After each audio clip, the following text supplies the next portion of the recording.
enigmas vivos del universo, soy el señor Planck y aquí estamos en un nuevo vídeo. Hoy vamos a hablar de matemáticas. ¡Empecemos!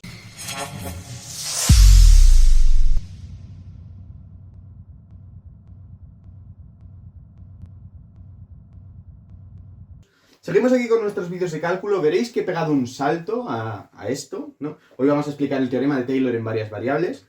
Pero no os preocupéis, voy a hacer vídeo de lo que me ha quedado todavía pendiente por subir, ¿de acuerdo? Pero es que este vídeo me lo ha pedido un amigo mío, un saludo, Ferro.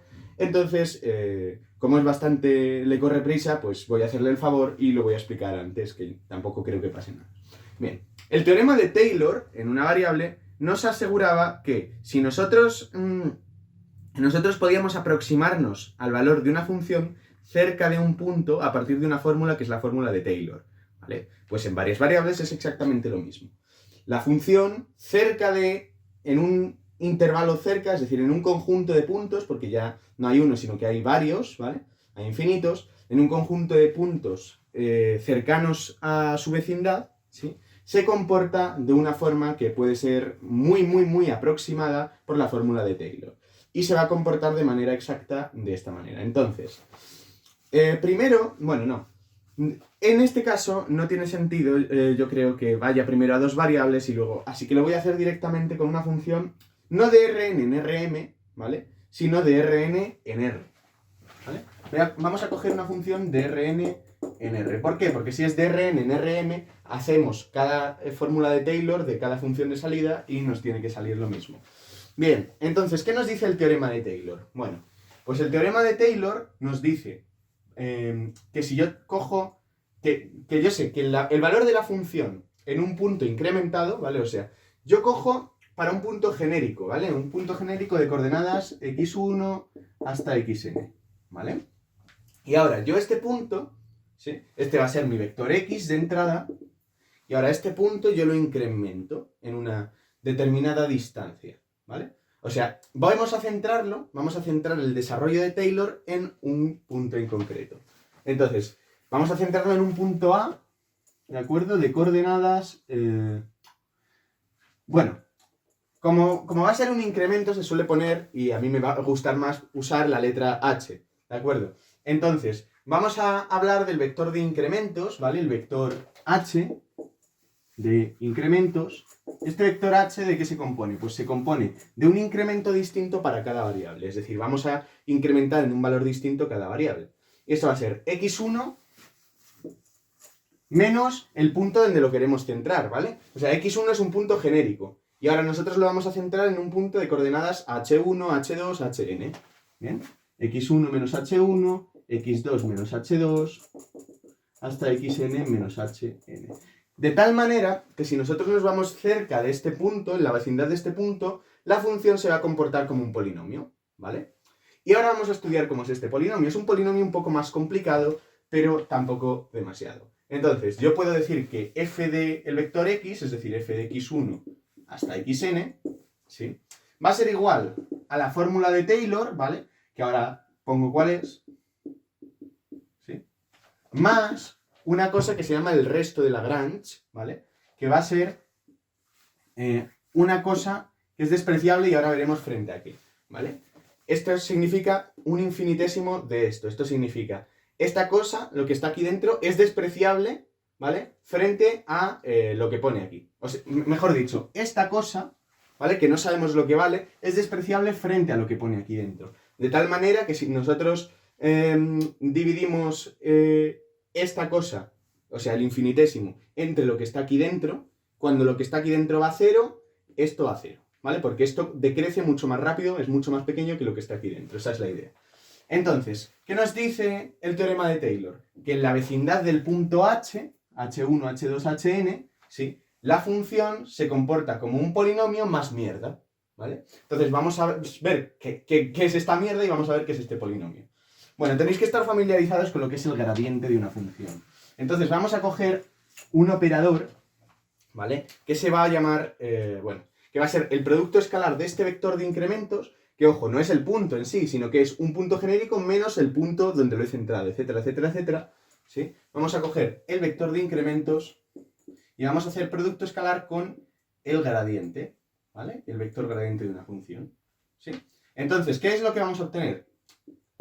Aplicado a el punto de coordenadas x1, x2, xn, ¿vale? ¿Qué es lo que vamos a obtener? Pues lo que vamos a obtener, bueno, este punto lo podríamos sustituir, pero ese no porque es una cosa genérica, ¿no? O sea, en un punto esto sería A1, A2, AN, pero esto seguiría siendo x1, x2, xn, ¿de acuerdo? Bien, entonces, ¿cómo aplicamos este operador? Bueno, pues tenemos que hacer el gradiente, es el gradiente sin sustituir primero, ¿vale? Y el gradiente es un vector que tiene las derivadas parciales de cada cosa, ¿vale? Y este vector es x1 menos h1, xn menos hn, ¿vale? Y ahora producto escalar con el gradiente, sin nada, que es derivada primera respecto a x1, derivada respecto a x2, derivada respecto a xn, ¿vale? Y esta cosa, que esto es una regla mnemotécnica, realmente, ¿vale? O sea, no tiene tal sentido matemático, no existe el diferencial, la derivada de nada respecto a x1. Lo que vamos a hacer va a ser aplicarlo al punto x1 hasta xn, ¿vale? Entonces, esto es lo que se llama un operador, ¿vale? Entonces, ¿qué es lo que vamos a hacer? Pues vamos a coger x1 menos h1, el producto escalar, por el gradiente, ¿vale? Derivada de x1 tal, hasta xn menos hn, derivada parcial respecto a la variable xenésima, y esto lo vamos a evaluar en el punto, es decir, vamos a coger la derivada parcial bueno, vamos a coger este gradiente, ¿vale? Y lo vamos a aplicar en este vector. Entonces, lo que vamos a hacer ahora va a ser, tomamos la derivada parcial de la función respecto a x1, la derivada parcial de la función respecto a xn, ¿sí? Y sustituimos en el punto que nos quede, ¿no? Entonces, aquí nos va a quedar la derivada de f respecto a x1, etcétera, etcétera, etcétera. Esto es, perdón, a f de x tal, ¿vale? Esto está aplicado a f de x tal. Entonces, una vez, o sea, primero hacemos el operador y luego lo aplicamos a f, es decir, primero hacemos este operador con derivadas sin nada y luego lo aplicamos y derivamos respecto a x1, tal. Bien. Y ahora vamos a entender simbólicamente lo que significa que el operador esté elevado a k, ¿vale? Es indispensable saber estas cosas porque una vez que las sepamos, el desarrollo de Taylor, ya veréis lo rápido que va a salir, ¿vale? Esta cosa está elevada a k. ¿Qué quiere decir que esta cosa esté elevada a k? Bueno, pues lo que quiere decir es que primero aplicamos el operador una vez y lo multiplicamos por aplicar el operador otra vez y así hasta k veces. Voy a hacer el ejemplo con el operador elevado a la potencia segunda, ¿vale? Y normalmente nos vamos a quedar aquí, pero bueno, de f de x1 hasta xn. ¿Vale? ¿Esto qué sería? Bueno, pues aplico el operador una vez y me queda pues lo que ha salido, ¿no? x1 menos h1 por, ¿qué es esto, no? Producto escalar, derivada parcial respecto a x1 hasta xn menos hn, derivada parcial respecto a xn, pero ahora multiplicado por sí misma, es decir, elevado al cuadrado. ¿Vale? Bueno, mejor que elevado al cuadrado vamos a decir que es como si hiciera el producto escalar de esto con esto otra vez, ¿vale? x1 menos h1, derivada parcial respecto a x1, tal, xn menos hn, derivada parcial respecto a xn. ¿Vale? Entonces, ¿cuál es la historia? Pues la historia es que voy a multiplicar este por este, este por este, este por este, este por este. ¿Vale? Entonces voy a hacer, me van a quedar todos los términos al cuadrado, más dobles productos, ¿vale? Entonces me va a quedar x1 menos h1 al cuadrado por y esto es la segunda derivada parcial respecto a x1, ¿de acuerdo? Y ahora imaginémonos que hago este por x2, pues me va a quedar x1 menos h1 por x2 menos h2, yo sé que esto es muy abstracto, voy a ver si me da tiempo a hacer un ejemplo, por la derivada segunda, pero ahora, primero respecto a x1 y luego respecto a x2. Se supone que este teorema es aplicable a funciones de clase CP, ¿vale? Entonces tiene p derivadas continuas, con lo cual la segunda derivada es lo mismo, primero x1 y luego x2 que al revés, ¿vale? Y ahora, como esto se va a volver a repetir cuando yo coja aquí x2 menos h1 y lo multiplique por esto, me va a dar exactamente lo mismo. Aquí puedo poner un 2, se repite dos veces, ¿sí? Entonces, es la derivada, entonces cada operador por separado me va a quedar de esta manera, xn menos hn al cuadrado, segunda derivada respecto a esta variable, ¿vale? Y luego me van a quedar dobles productos, es decir, 2 por cada combinación, vamos a poner x sub i menos h sub i por x sub j menos h sub j por la derivada segunda, primero respecto a x sub i y luego respecto a x sub j o al revés, ¿vale? Entonces me van a quedar así. ¿Por qué? Porque las derivadas cruzadas valen lo mismo. Y esto vale lo mismo porque existe la propiedad conmutativa, con lo cual esto se repite 2 veces en cada uno. ¿Bien?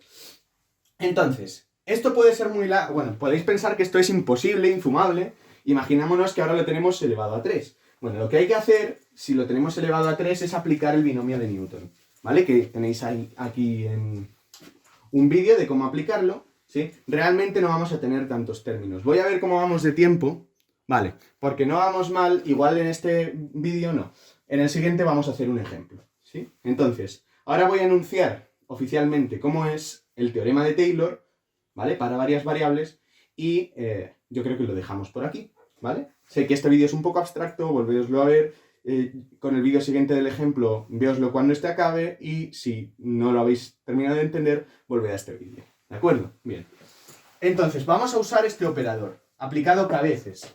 ¿De acuerdo? Con lo cual, cuando lo aplique 3 veces, pues tendré lo que voy a tener son terceras derivadas, ¿vale? Entonces voy a tener tercera derivada del primero al cubo, más triples productos, ¿vale? Más 6 por no sé cuántos, más 3 por no sé cuántos, más 1 por no sé cuántos. Es decir, el desarrollo de Newton, ¿no?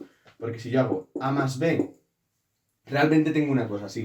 A más b al cubo, yo sé que esto es a al cubo, más 3 veces a cuadrado b, más, si no se me ha ido la pinza, 3 veces ab cuadrado, efectivamente, más b al cubo. ¿Sí? Bien.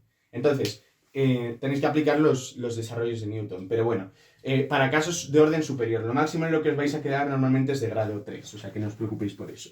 Bien, entonces, el teorema de Taylor nos dice lo siguiente. La función f de x, 1 a xn, en la vecindad del punto h, ¿sí? Del punto h1, h2, hn, se comporta de esta manera.